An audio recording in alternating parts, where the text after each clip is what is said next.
Yo, what's up mga kaibigan? Nalina tayo magkwentuhan. So last year nga ang Western Conference ay naging very stacked. Arguably the most talented in the recent years. Ang nakapasok sa playoffs sa West ay ang OKC Thunder, Denver Nuggets, Minnesota Timberwolves, Los Angeles Clippers, Dallas Mavericks, Phoenix Suns, Los Angeles Lakers at New Orleans Pelicans. Dumaan pa nga ang Lakers at Pelicans sa play-in tournament at naging matagumpay sila dito dahilan kung bakit sila ang nakapasok sa playoffs. Ganun pa man ay hindi nga magiging madali ang daan ng fan-favorite Lakers patungo sa West playoffs ngayong season dahil mas subigpit pa nga ang competition sa West. Last season nga ay hindi nagkakalayo ang record ng number 4 seed sa number 10 seed. Isang talo lang nga ng Lakers at pwede na silang malaglag sa 10th seed ng West. Kung naaalala nyo nga ay sobrang dikit ng standing sa last few games ng regular season to the point na patungo sa final day nito ay hindi pa natin tiyak ang playoff matchups bukod na lamang sa tapatan ng Clippers at ng Dallas Mavericks.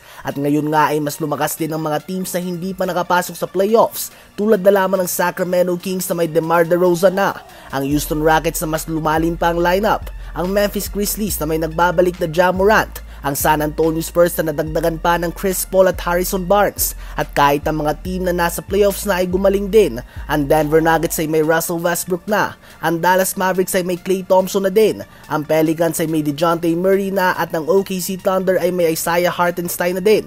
Habang ang Lakers nga ay bukod sa mga rookies nila ay wala pa silang kinukuha sa free agency at nawalan din sila ng ilan sa kanilang mga key pieces. Last year nga ay muntik na silang hindi makapasok ng playoffs kahit na 71 games na ang nilaro ni LeBron at 76 naman kay Anthony Davis. Ito nga ang healthiest season nila since 2020 NBA bubble season nang magkampiyon sila.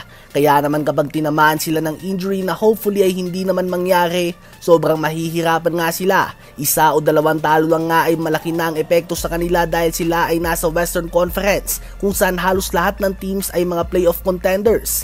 Ngayon nga ay hindi natin tiyak kung gaano ba ka-well rested si LeBron James at Anthony Davis matapos ang kanilang Olympic run. Maikli nga ang kanilang magiging off-season at hindi nila makukuha ang nakasanayan nilang pahinga pagkatapos ng isang NBA season at malaking bagay nga ito para sa soon-to-be 40-year-old LeBron James at 31-year-old Anthony Davis na bugbog na sa mga injuries.